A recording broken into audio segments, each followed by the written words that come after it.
What I find so frustrating about the conversation around tariffs is that we all agree on the problem.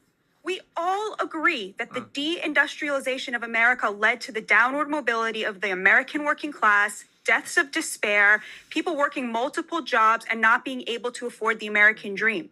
We all agree that it is deeply unfair for the American middle class to be bearing the burden of unfair tariffs from other countries.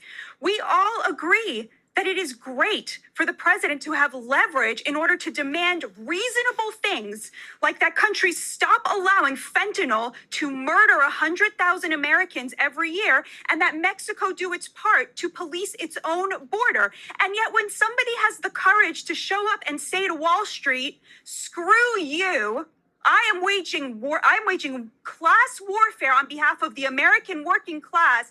And you elites in Wall Street, you do what you need to do because I'm not going to stop fighting for the American working class. Suddenly, everybody is sitting around going, oh no, the stock market. Yeah, the stock market looks like that because the rich are punishing Trump for siding with the neglected and humiliated American working class over them.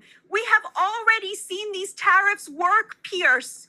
The number of people crossing the southern border is at zero.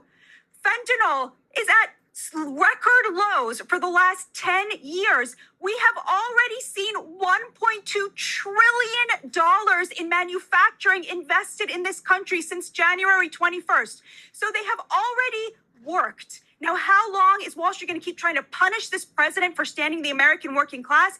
I don't know, but I can tell you that the view from the street is people cannot believe that there is a president who is working for them, who is putting them first and telling Wall Street to go screw itself. Wall Street, which picked the Democrats for the last 3 election cycles in a row.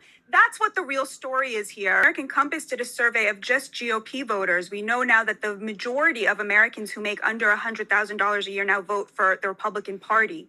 So that was almost a means-tested poll. And they found that 77% of GOP voters, the working class, not the elites, said that when they were asked, they said they would be willing to pay higher prices if it meant bringing back manufacturing, because of course in their mind they are going to be the beneficiaries of those manufacturing jobs. About Canada, a lot of people are asking, why Canada? We love Canada. Canada are our friends. Why wage this, tariff war on Canada? And of course the answer is simple. Canada and Mexico are the back door to the American economy because we have this trade deal with them, the USMCA. So if there are no tariffs on China, if Canada and Mexico do not match our tariffs on China, China simply builds car manufacturing plants in Canada and in Mexico, which they have already done, and they use that in order to get tariff-free cars into the American market, which is exactly what President Trump is trying to get away from.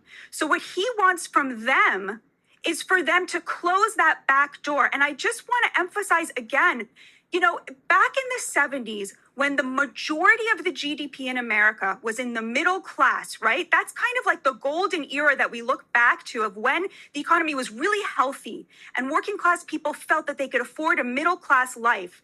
25% of our economy was in manufacturing. Today, the top 10% control over 60% of the GDP. And that is a direct result of the fact that only 10% of our economy is manufacturing. And the largest share, 20%, is in finance and real estate, which is, of course, how other countries artificially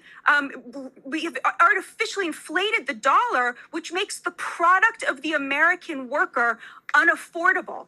And so what the tariffs are doing are simply saying we are refusing the race to the bottom in wages. It is unfair to the American worker, which I think we have all basically agreed on at this point.